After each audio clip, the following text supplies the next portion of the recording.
Conrad TV, no hearsay. Hey, hey. Mayday.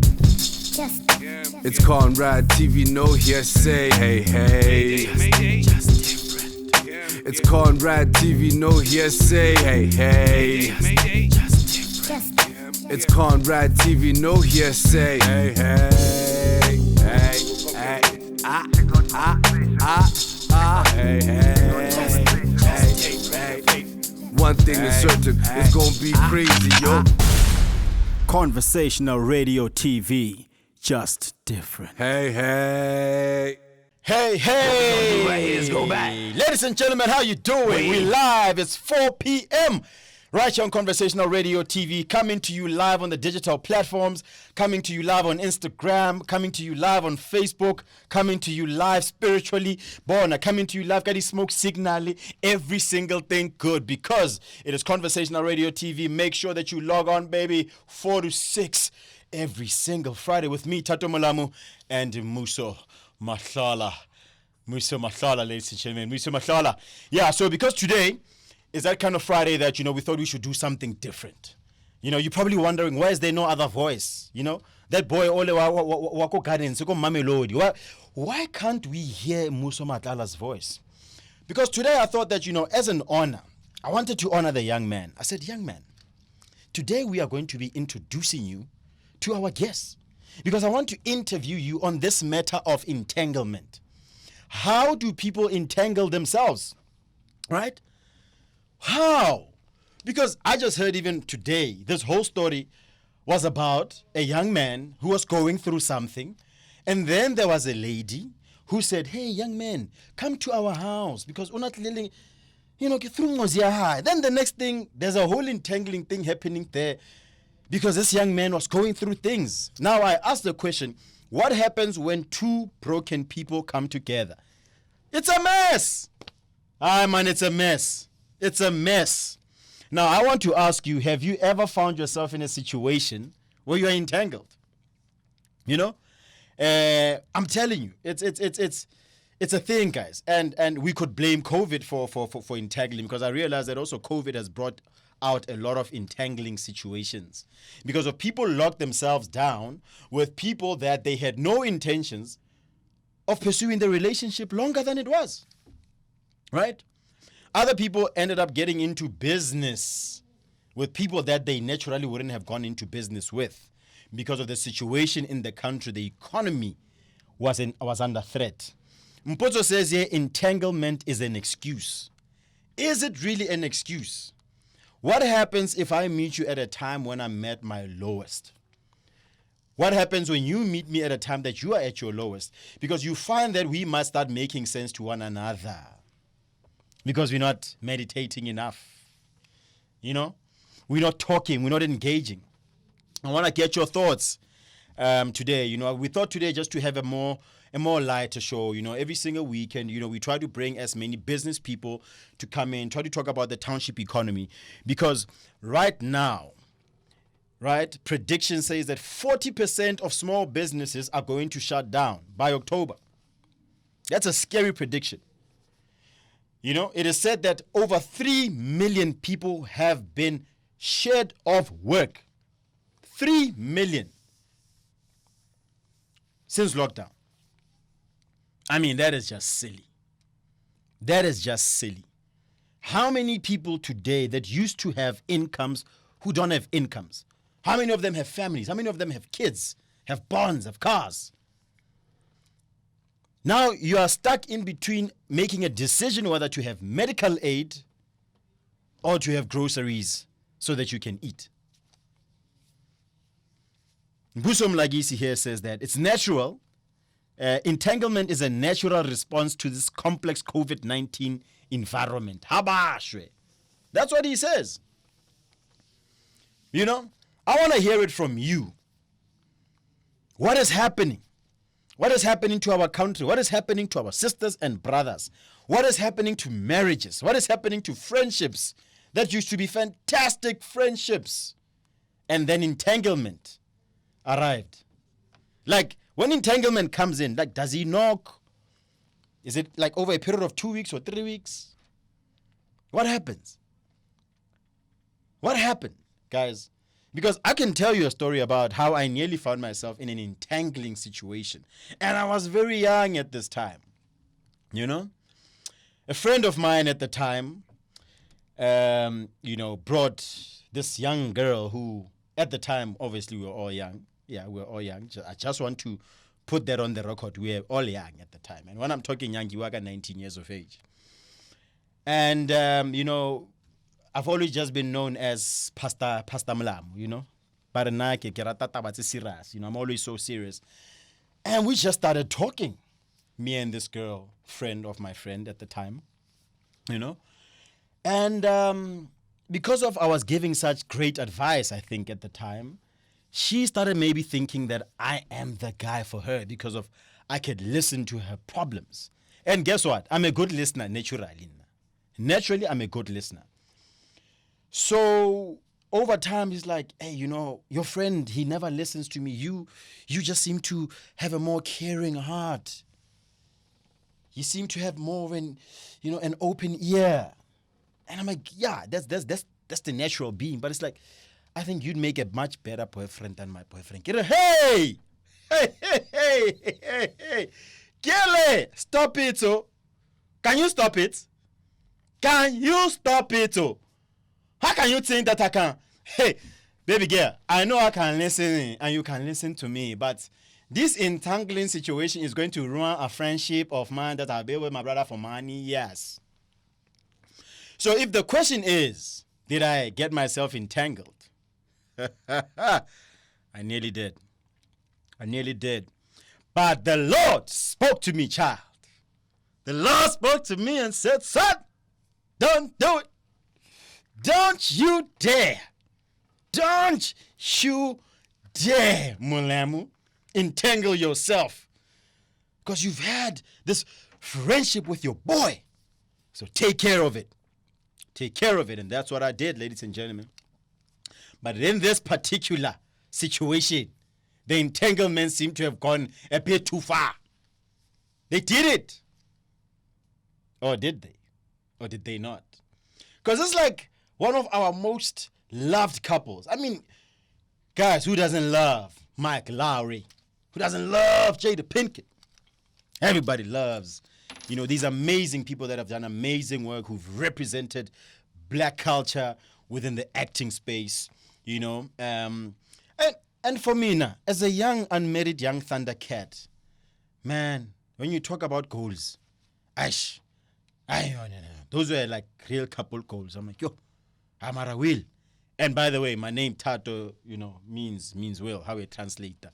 The will of God, So it's a fantastic Friday. I'm enjoying myself. It's great, that I can actually just for the first time get to engage with my people on the social media platforms. If you have not told your friends about Conversational Radio TV, that it airs every single Friday, 4 to 6, I don't even know what's wrong with you. I don't know. I want to say hi to Ste. Mosadi Mohale is laughing, right? I'm Heavenly Princess. How you doing? Sim Tandile says, it is so sad, honestly. It'll take really long for our country's economy to recover. Absolutely. It's going to take some time, ladies and gentlemen. And I don't think we've actually even understood that the realness is still about to come. More jobs are going to be shed. The youth upskilling process, Lorna, is taking time. More young people are finding themselves in highly depressive states. Because places where kids could play have kind of like closed down. The parks are not there. This thing is messing with people's minds. I don't even know where to start, man. I don't even know where to start. Mentally, where are we? How are we feeling? Right? How are we feeling, guys? Because it's been a heavy time. Parents losing jobs. You've been told that you can go to school, get your degree, you get a job, that it's security. That diploma, that degree guarantees you security. And today, COVID comes, says, knock, knock, Dimlo, I'm here. Hey. If you did not hear about me, I am here. And I am here to stay for some time.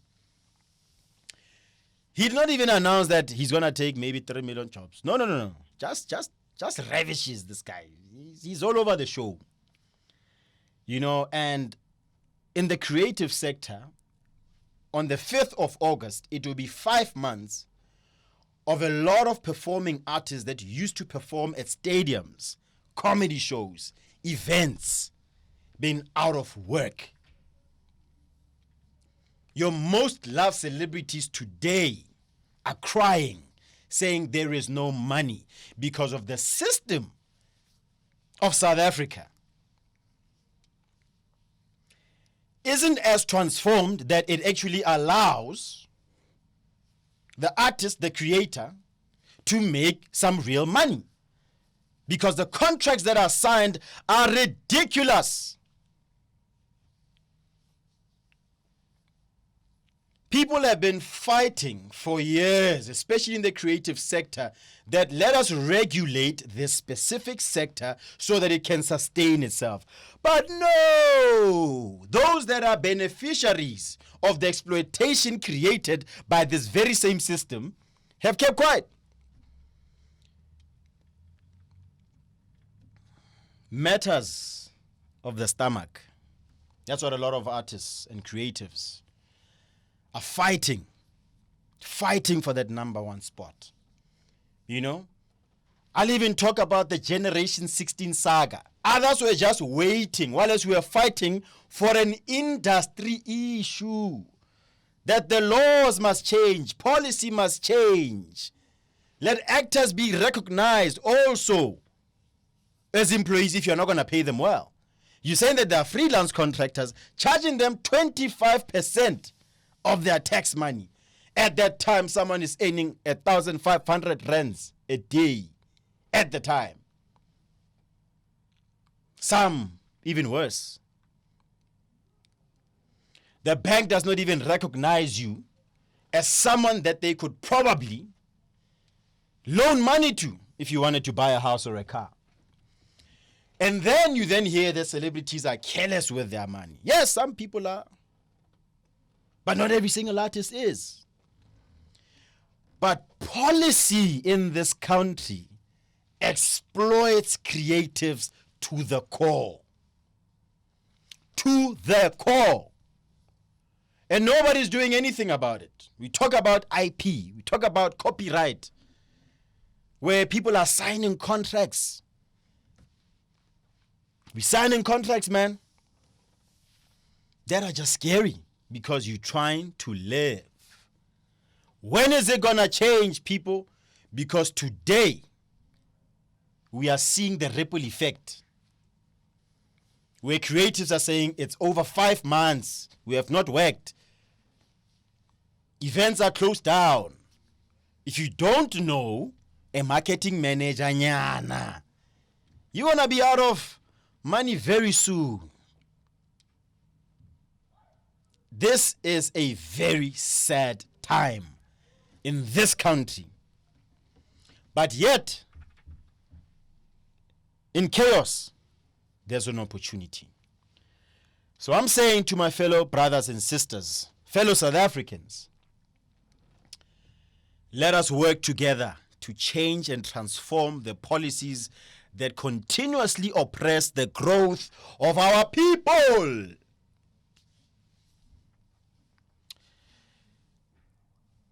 Skeptacular says, hi, Pratiti, love the show. Thank you. Brother Robizi. It's got a movement called Kekarabo. Where it's really just pushing mental wellness, understanding self-consciousness. Because, guys, it's going to get tough. But it will get tough and it will get better. Don't want us to lose hope. Kayla says, hi, sir. Gary Haker, how you doing? Masadi Mohale says, Hubuima. Zulu Pong says, Tato, you owe me. Tell me what I owe you, my brother, so that at least I can live up and pay my debt. Pay my debt, my brother. Kaklejo says, hi. Abigail says, Maeta. And I know that I started, quite simply, and we're speaking about entanglement. And in the bigger context, we are all entangled with this thing called COVID, ladies and gentlemen. This pandemic, it's entangling us in real situations, financially, emotionally, spiritually. Others are finding themselves entangling with the dark side. Others are finding themselves entangling with the good side. Where are you entangled currently? Because I think it is important for us to once in a while touch base. Let's touch base with one another. And that's why it was important even for today just to ask you, the listener, how are you doing today? How are you feeling? How are you feeling? Are you okay? Are you in a situation where somebody from home has lost their job or they've lost their lives because people are dying because of COVID? Didn't see this one coming, ladies and gentlemen. Like, it came like a young powwow. And, Zulu Pong says, do you know who this is?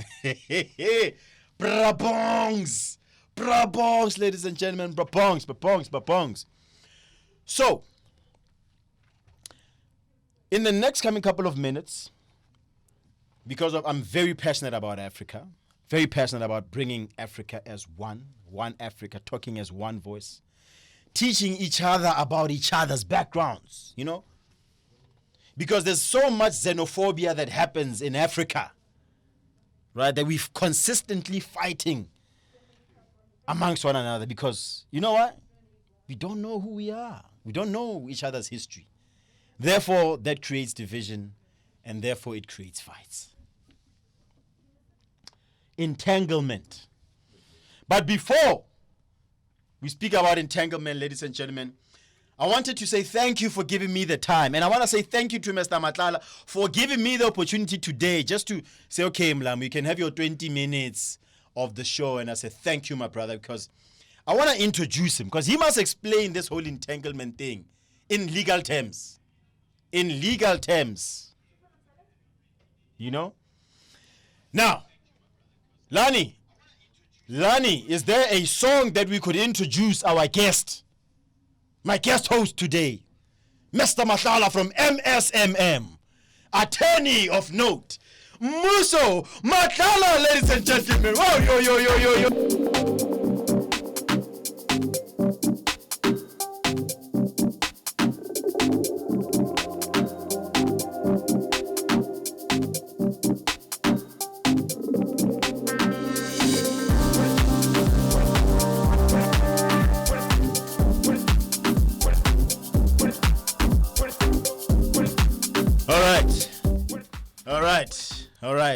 All right. I am the Heavenly Princesses. How embarrassing is it? Still in bed. This COVID has brought anxieties through. It's bad. Ginalu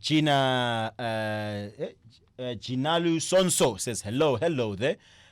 Master Bushilo says, Ola Tatos, love you, man. I look up to you. You're doing a great job. Thank you very much, my brother. Do you have any groupies today? No. Oh, I just arrived. No, you are the guest today. So welcome to the show. Muso Matlala, welcome. Normally, I used to have like my co, but I know also go Mamelodi go cadence. Bana lipool. Oh my God. Bana lipool da bono ko bono. Today, if you check my post on WhatsApp, yeah, I was watching all the shows while I was go Sita. Yeah. And I realized what you've said it on, I think 5 shows now. Yeah. And the other one, Mutlazilena, Adikena. Yeah. It's true. You need to stop saying that, dog. Okay. You had land. Ivana. You have land. We are all the child of the soil, Mus. In fact, let me tell you guys something. No?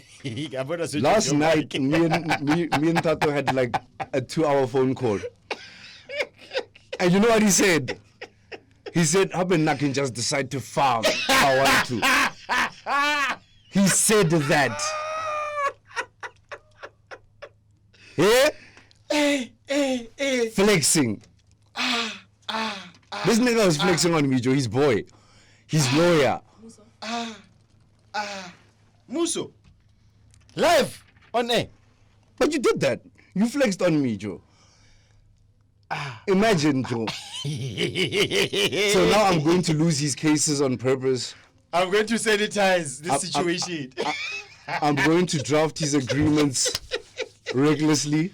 Get no reporter. I'm going to give him bad advice. And I'm going to charge him so much more. So I can also just decide to farm. Welcome, Muso Batala. Welcome.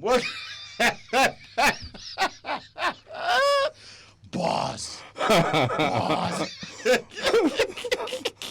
Let him show me. You know, earlier I just went like on a 15-minute conversational rant about Entanglement. But also just how even creatives are finding themselves entangled in this situation where, because policy never changed and it continues to exploit creatives. Oh shit, I love what you did there. I love what you did there. Man, it's entangled in, The way you applied entanglement. it's... Educated. No, you schema dia 10. You schema dia 10. So tell me what's going on with the entertainers. What's going on, man? So on the 5th of August, it's actually going to be officially 5 months without creatives working. Not all of them. No, when I say 5 months, Performers. the bigger chunk of the industry. The performers. The performers. People that create music, people that, would paint art and sell, comedians. Theater. Theater. Your Musicians. Musicians. I know that they did Durban July digitally. I saw there the Black Motion Boys were there, But imagine the guys in the catering space. Dude. The security guys that, would make some small monies, in most. The security guys, the bouncers, Imagine if I was just a rapper. Hey, so that's the entanglement that we're slowly just touching on. And I'm just saying that, it's important that policy changes, man. It's really, really important. When you talk about even actors that don't even earn royalties today, because those royalties could be monies that could have really been helping people during this tough time. So why aren't they earning the royalties? Well, from an actor's perspective, there are unions. But when it comes to contracts that you're signing now with some of the big broadcasters, you sign away your rights in perpetuity. So whatever that you get paid for, whatever show that you do, that's it. Why don't they come to us? Because the big corporates, say that there isn't policy that obviously guides for them to actually have to pay royalties. But though there is law that I know was signed 1976. I think it's more a matter of negotiation. Very true. And the problem with entertainers and entrepreneurs is that they don't appreciate the need to consult professionals and lawyers, for instance, before you sign a contract. Because it's extremely important. But then if there's a dispute because you signed a bad contract, that's more expensive. Because what you are speaking to is that, it will help you in the long term. Right? Because of a lot of times, 10,000 should I spend? I'm like, hey, man, if it's going to help save you. Because you can lose $1 million. You can use you can. And people don't know. Easily. No. And that's the thing. And, I even touched on the generations. I'm sure you remember even when Zoe was here. Remember we had a lengthy conversations about how it just turned around and became about we just wanted money. Zoe is Zoli, guys. Yeah, Zolisa Kaluva. And people just thought that it's about the money. And I'm like, it's not really about the money. It's about policy. We're saying that the industry needs to be standardized like all other sectors. That as an attorney, that coming in, whether doing your internship or doing your articles, right? There's a salary cap. They can't go below it. Actually, quite the contrary. When you're serving your articles, the firm is not even entitled to pay you anything. And then let's say now you've served just your your articles. cost. Let's say now you've served your articles and now you are a junior candidate. I'm sure there's a governed fee. There actually isn't. So as an attorney in J, they could choose to pay you 3,000. Yeah. But it doesn't happen. Why doesn't it happen? Because firstly, I think attorneys are naturally good negotiators. I'll go somewhere else. There's more choices. There's more options. So there's no regulatory. Yeah, we're only regulated in terms of our ethics, and conduct. Okay. So are you saying to me that even attorneys that work today, they have to really negotiate? So they could literally pay you 10,000. Wow, that I did not know. There are attorneys who are earning more 15, 16. Most of them are black, obviously. Get out of here, man. Most of them are black and they come from disadvantaged backgrounds. So they take advantage of them. That's what they don't know. 16,000 is, danky, yeah. They don't know their value. How do you then help people to understand what value is? So I was actually talking to my cousin the other day. He works for a family business. Okay. So he does a lot of work at this company, helping his dad out, as it were. That's how it's seen. So I asked him, I was like, Joe, do you get paid? Does my uncle pay you? I don't know, he doesn't. Joe, this guy must pay you. And then I said, because you are not going to appreciate your value. Yeah. You're going to think that because you are used to working for free, you're going to think what you're doing at another company or whatever is worthless. You know what I mean? So you're saying that teach people to understand their own value. Teach people that if you're doing something for someone, you need to get paid. So this is something that should, even as a principal, be taught from a primary school level. White people do it very well. A white kid who works for a family business gets paid. In fact, that's the reason why I better get. The parents will be like, you need to start earning your own money. Come work. They go to the restaurant thing. You know what I mean? They start earning and then they understand value. Unlike finding themselves entangled. So it needs to start at home, really. It needs to start at home. Okay. So I know people are tired of this Jada conversation. Are they really tired? Are they really tired? That was the intro. Well, I'm tired of the show. More Facebook, that's all I see.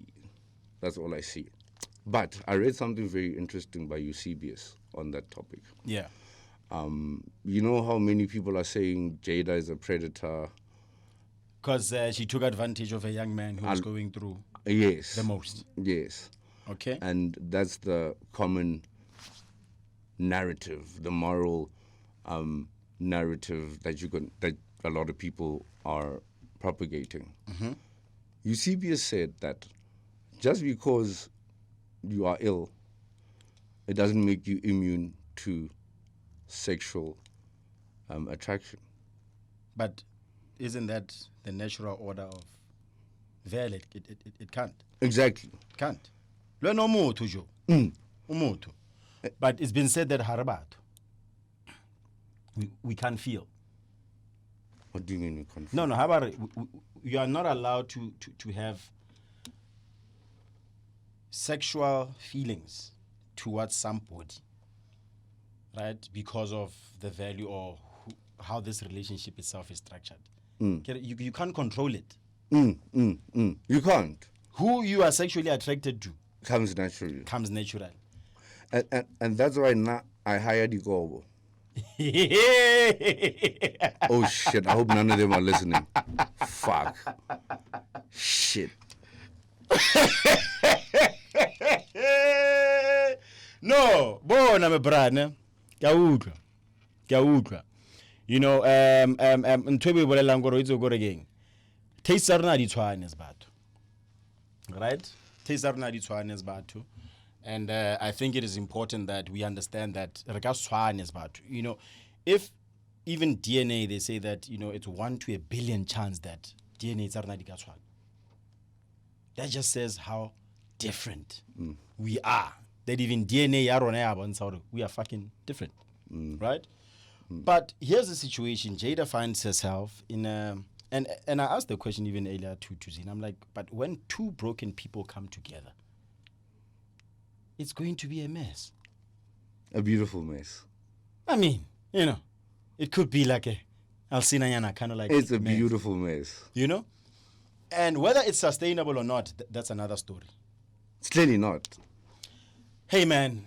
Yeah, in this instance, you know, others that were two broken individuals that came together, found themselves, and then said that let's go seek help together so that we can make this thing work. And others have survived it. You know, so because this is such a highly media-driven conversation, it's very, very easy for this thing to be very messy, very complicated. We'll never really know what the truth is. Because it will be a PR nightmare if they both admit. I just think what value Okay. August, suddenly one day, Jada amukavarile amukhamfota. That boy abonyela. Please explain what bonyela is. So, for some of our listeners who don't know what bonyela is. He got a hard on. Okay. Ne? Okay. Just randomly, like after like a year of like seeing this woman as like a mother figure, this one day when Jada was comforting him, obunyet. Ne? But wouldn't you? Have you seen Jada, dog? Joe. Have you seen Jada Pinkett? She can heal me. Woo! I'm kidding. No, Bona. Not because of I get No, Bona, she's beautiful. She's beautiful. But that's why I get it. When you are broken as an individual, your perspective is very different. But that boy, like he's got that boy marawatella. But that's why I get it. You remember the context is also very important. He was emotionally broken. And when you're emotionally broken and someone comes and comforts you, Muso, I can promise you, you probably will start to say, hey, the world was against me. This person was there for me. But Joe, that boy, Will is a god in Hollywood. He's going to close doors for that boy. No. The doors are going to close naturally because of Batwaba respect and Will. Will is not, he's not going to do anything. He's not going to say, don't hire the boy. Those that value the relationship, that's how much power he has. He doesn't even need to say it. Apparently he said, I'm going to get you back. Yeah, I actually haven't been following this whole story. Hey? I actually just haven't been following because I'm like, hey, man, if I find myself entangled in a situation like this, I hope Roberto are not going to be following my business. Leave me be if I'm entangled. Hey, man, you decided to be famous. No. Being famous is not a decision that I made, right? But finding my love and passion for the craft of the arts. It's a byproduct. It's a result. So we got Flashback. Friday that's going to play. We're also going to play our interview with your boy, Stone By, all the way from Ghana, ladies and gentlemen. He released a track with Kerry Hilson. He released a track, Bow Down, with Nasty C. So tune in, listen in. It's going to be a vibe. What we going to do right here is go back. Way back. Back into time. Ladies and gentlemen, it's time to get a glimpse into our past as we share with you our Flashback Friday. Na maraga tshwarisa na ga tshwarisa na ka tshwarisa Wa tshwarisa batho mmuso for assault. Assaulting you what? For adding salt or for assault? Oh my God! For assault or me. salt? Just for assaulting me, Justin J. That's Mr. Dlamini right there, ladies and gentlemen. The man who better got tough gig. Wajima, this guy lockdown. I am a compromiser, Marceli. I am a compromiser, bicep. Could I compromise? Somewhere in your neighborhood. But it's a gym from home. So Senzo Dlamini from KZN. North of KZN, about 3 hours north of Durban. Okay. Closer to the Mozambican border. There's a small town called St. Lucia. I know St. Lucia. It's a small tourist town. Man, I've been there. My first white girlfriend, Muso. My first white girlfriend, Olani. Give me a man, regardless of the color of his skin, who is nice to me, who is sweet to me, and who I strongly believe loves me. My Afrikaans teacher's daughter.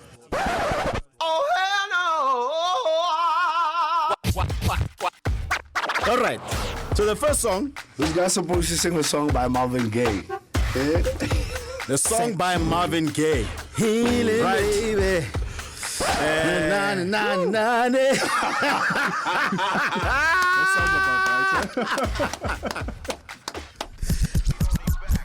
What I like about marketing, and I don't come from that background, but I've come to appreciate it a lot.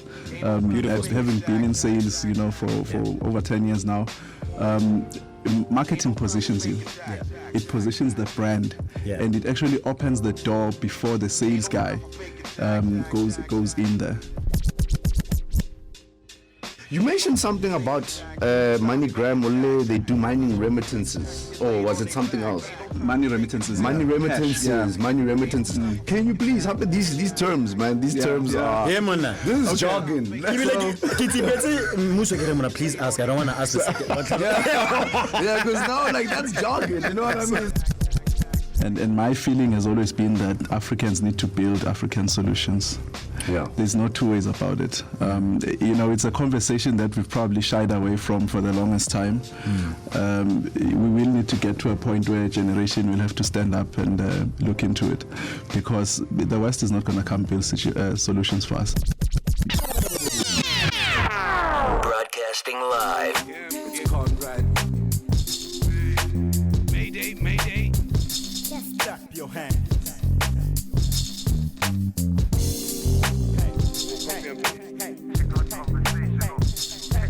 It's Conrad. One thing is certain, it's gonna be crazy, yo. Conversational radio TV, just different. Hey. Hey. I'm sure you heard that, man. I think I was there 2 years ago. I did a pilot with Jocelyn Tomas. When Juliet Ibrahim was also inside the town, so we had a ball when she was here for her birthday. Crazy. That's good. So I need some heat, bruv. I need some heat. Like South Africa is too cold. It's too cold. Yo, I can also wait to... Well, I can't wait, man. I need these borders to open. I need to come film that video with Nasty C and, step into the studios, in person. And, you know what I mean? I can't wait. All right, cool, my brother. Cool. So you've got a new album out. How long did it take you to work on the album?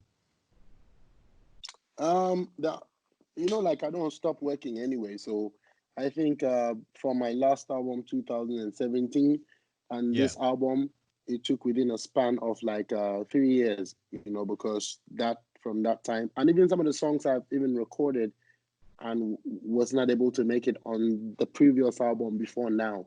So it took me a time span. What I do is that I'm always recording, but when I want to put out a body of work, I do get the theme of work that the theme of the kind of body of work that I want to release. Then I select from the million songs to make that theme and get it out. They say not every sexy boy can say I've got a million songs, so you like a sexy boy says I got a million songs to choose from. I got options, baby. Because I work so hard and I record every day. Yeah. So Ghana being the second most growing economy. Because I think for me, it's an important thing for people that don't know Ghana. What's the most beautiful thing that you want to share about Ghana? Ghana is a place for everybody. Ghana is like the gateway to Africa. Ghana is Ghanaians. I mean, Ghana itself has that vibe, that belongingness. Or every black person touches on the soil and they feel that they belong here. It's even it's interesting. Everybody. So that's one of the things I can say. We're welcoming. We're hospitable, and that's it. We're people's people. You feel me? As Ghanaians. Yeah, just like and that trait is very obvious from our first Prime Minister Kwame Nkrumah, who started the whole movement in uniting the whole of Africa. He went out there to get married to an Egyptian. So I mean, in our DNAs as Ghanaians, typically, we are the people's people, and this is home for everybody. That's one thing I can say. Yeah, I remember when I was there because I met one of the Queen mothers, and she was trying to get me a Ghanaian wife. Exactly. I was like, I think I'm ready, Mama. I think I'm ready. Wow. No, the reason I was asking about just describe Ghana, I think it's important that, we promote the one Africa, also just at least people to understand the diversity, because there's a lot of xenophobia that is happening across Africa, we failing to come together as one, as Africans. So, but what inspires you and what inspires your music, obviously, is where you're born, is where you come from, and like the songs that you write, is it's like what part of the Ghanaian African vibrations come out when you in studio to motivate that creativity? What part of Ghanaian, right? Yeah. I'm from the Volta region, Yeah. On my songs, definitely TWI is the most popularly spoken local language in Ghana. Yeah. Which is a language of the Ashantis, Etisen. Boko. That's the language of the Ashantis, which is like popularly spoken. Nonetheless, all these just come from the Congo Bay of languages from ancient of times, Yeah. So Ewe is one of the languages that comes out of that Congo Bay family of languages for the West African people, all the way into all the Ghana Empire, Mali, those kind of them times. So I speak Ewe as well. Fortunately, I come from the Volta region, that place which used to be called Togoland. It used to be. It didn't used to be Ghana. Neither was it Togo. It was in between a borderline. Yeah. It didn't even used to be Gold Coast. I come from that end, but it was incorporated into Ghana by votes some 50 years ago. That's not too long, Yeah. That's the Volta region side. So we speak a language called the Ewe language, So we have the Ghana Ewe, the Togo Ewe, the Benin Ewe. Even that goes up into some parts of Nigeria. Yeah. So that's what you hear on the first track of the album. You hear and that's the language of Angelique Kidjo, literally. That's what she sings in, literally. Legend. I'm a fan of dancehall myself. I'm a fan of reggae. If you've ever been to SA, there's a place every single Thursday it bumps in Johannesburg, where there's baseline. Yeah. I performed a baseline before in 2014. Crazy, killed it over there. Yo, big ups to Admiral. Admiral and All right, so Stone Boy, how did the name Stone Boy come about? Because stone it resembles something that's hard, dog. It's a rock, Yeah, man, I'm a rock man, bro. I gotta be a rock to be here. My real name is Livingstone. The people want to say Livingston, but I know the Livingstone is the one. You get me? So, everybody called me Stone from when I was growing up a little boy. And then when I got into the music, I mean, from infant, I've been showing talent and skills of music and art and performance and writing and everything. So I think the first time I went on radio to do like a program, it was a battling program, like a toe-to-toe. You have to go against another artist and all of that. So the presenter asked, "What's your name?" I said, "Yeah, my name is Livingstone, but they call me Stone." So he went on and said, yo, so there's one Stone Boy here right now, you know, because he asked what I could do. I'm like, I could sing, I could DJ, I could raga, I could, yo, I'm saying, all right. That's when the Stone Run Boy just put things, on. run things. That's it. Yeah. That's it.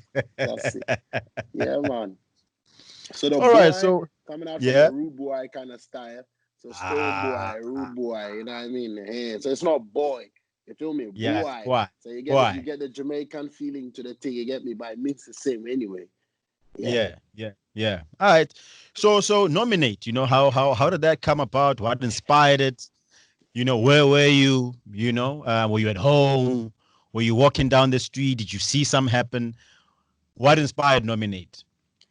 Nominate my number one candidate, big tune, yeah. Yes. That song actually happened. You know, that song was a thought in my mind to feature an American counterpart on this world album that I was doing. And then lo and behold, so that's why I say that our thoughts get answered as well. So we should watch what we think, you know, watch what we say. You know what I mean? So a friend of mine bumps into Kerry Hilton on a flight in Atlanta, and that was it. The conversation turned musical, and then he called me from Ghana, and we exchanged numbers right there. With me and Kerry became cool. We kept vibing back and forth. We kept vibing, and then I went on a 4-state tour in America. And during that period was when I had the opportunity to visit her at the studio. And lo and behold, she was already working. No, she's still we're working on a lot of projects. So there was one, Dre Bombay, you know, Grammy award winning and legendary producer. He's produced from Michael Jackson to Chris Brown to everybody. You know, he was in the studio with me. So I also went with my entourage, you know, with one of Ghana's finest producers based in America as well, called Selassie, and the whole crew. So man, we went in straight and whatever. Dre started playing something on the keyboard, and that was it. The first thing he played was the first one. We're like, yeah, we like it, and then we built that song right there and there. So Nominate was built within some few hours on the same day. It wasn't planned. We didn't hear the instrumentations before, nothing. Right there, we created everything from scratch. Beautiful, beautiful. Now you come down south of Africa, you meet this young Thundercat, Nasty C. Young girls love him. Boy is fresh. He got rhymes, you know, for days. How did this meeting come about? I know for sure this was not in the plate and somebody met him. Like, did you hit him up on the DM or did he hit you up on the DM? It's like, yo, Storm Boy. Yes, Wagwan. niceness, you know. With Nasty has been like I've known I found out Nasty on one of my South African trips. I'm like, wow, radio beating some songs, and they're like, actually a friend of mine, you know, will pick me up and be playing SA songs. They feel me, so I'm like, yo, he was talking about this guy Nasty. I'm like, yeah, all right. So we heard the song, and we're like, what? He probably sounds like he's not even an African. Like he sounds authentic, but he drops one or two Zulu lines and all of that. But he sounds he's just fresh and authentic, and I liked his approach. And I could hear his words. You know, most often hip hop is like, but I could hear his words. I could hear what he was dealing with. So I'm like, all right, cool. So I liked him from that point. And he came to Ghana one time, and you know, he was also speaking loads about me, literally. Stone Boy, and I mean, and we connected. So he came over to one of my houses, where I had a studio set up as well, like as usual. Yeah. And then we pulled up a beat, and then we finished that song right there and there. You know what I mean? Like fresh fire right there. So all these songs were not like sent to, you know, we didn't have the instrumentations long time ago, and all of that. It was straight away. Yeah. You know, And then right who came there, up? Who came up with the title? Song in Ghana. Please. I came up with that. Bow down, baby. Bow down. Bow down. Bow down. Bow down. I mean, you know, so for me, I mean, generally, beyond the fact that I love collaborating with other African creatives. You know, what for you inspires collaborations in especially in South Africa? I mean, you've done with one with Casper. You know, you've got one with AKA. You know, so it seems like there's a big connection, you know, to bring it up in SA. Why was that on your end? Thank you. The Casper, the AKA one was the first one. AKA one featuring with Burna Boy on a remix. Yeah, that was in 2015 or 16 thereabout. That was like 4 years ago. And then the Casper one, I think the Casper was around those times as well. The Casper one was probably earlier or around that time, same year, and this is one is 2020 is the freshest, literally. I mean, let me just break the ice. I just dropped the verse for Shoma Josie and Rude Boy right now, Whoop, and whoop, crazy whoop. tune. I just sent it back to them. Raise So your I'm lead. telling you, yeah, man, let them know something is brewed and it has to drop. So hashtag tag them on Rude Boy, Shoma Josie, Stone Boy, slap it out. So I've always had a connection with South Africa, literally, because from 2014 all up until 2000 and probably 18, I've been visiting. Yeah, and the vibe is fresh. So with an artist like myself, I love to collaborate. I see not just collaborate because you want to collaborate, but when an artist is fire and another is fire, you can only put it together to make another breed, that people can enjoy. So, you know what I mean? So what you're saying is that when fire meets fire, it's a bomb fire. It's a bomb That's fire. it. That's it. You know what I mean? I believe in collaborations, but not just any kind of collaborations, It has to be fit, it has to be worth it, you know what I mean? There must be a need to put, one onto the other, to make it happen. Yeah. Absolutely. I mean, we just got hit, man. So this whole thing, borders are closing down. I think I was even watching the president's speech, President Nana, and just speaking about, hey man, you see, one of the things we did, especially as Ghanaians, is that we shut down very quickly, we locked this thing down, but yet the borders are still closed. So you had probably plans to perform outside of Ghana. How has this impacted the vibe, dog? How has this killed the fire? Yeah, it's not an easy moment for everybody. I was actually on tour in America. I had like 9 or 8 more dates to do, I mean, before I ran out. And then I was in New York on the 13th, of March was when I was supposed to do the event.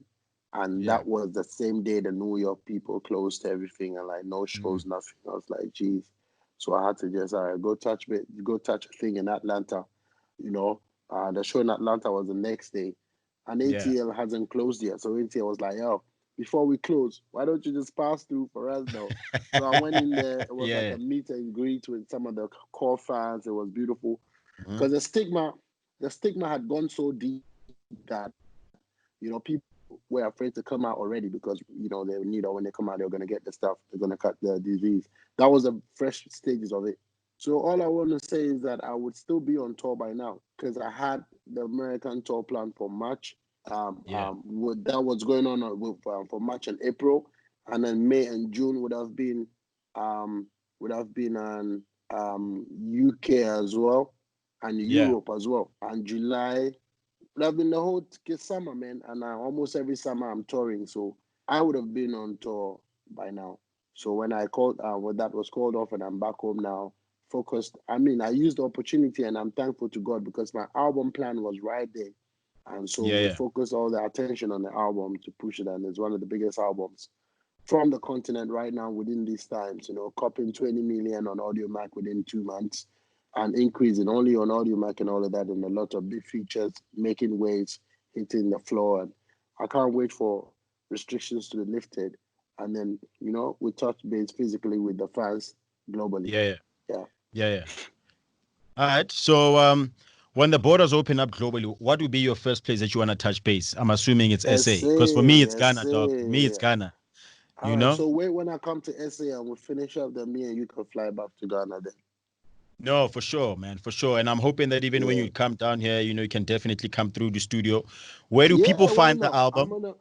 I'm gonna be there for a few days, do all the interviews, get the video done, premiere it in SA. You know what I mean? And everything, man. You can find the album on every online platform, every online market. It's called the Anloga Junction album. Anloga.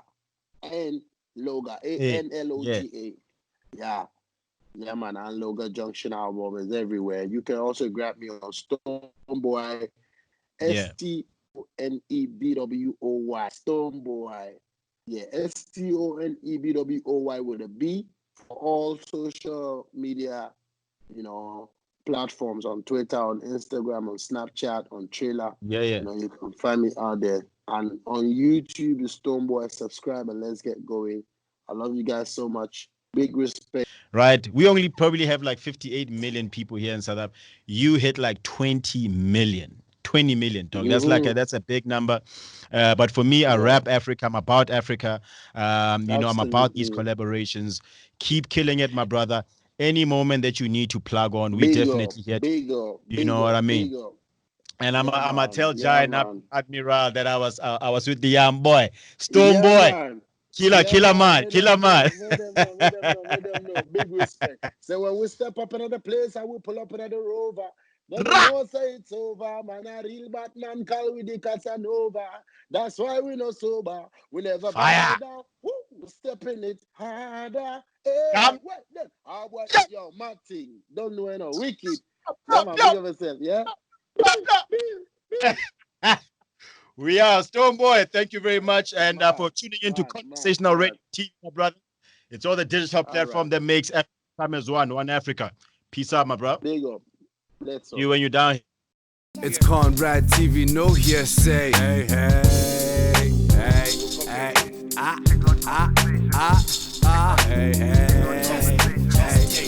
hey. One thing is certain, it's gonna be crazy, yo. Conversational Radio TV, just different. Hey, hey.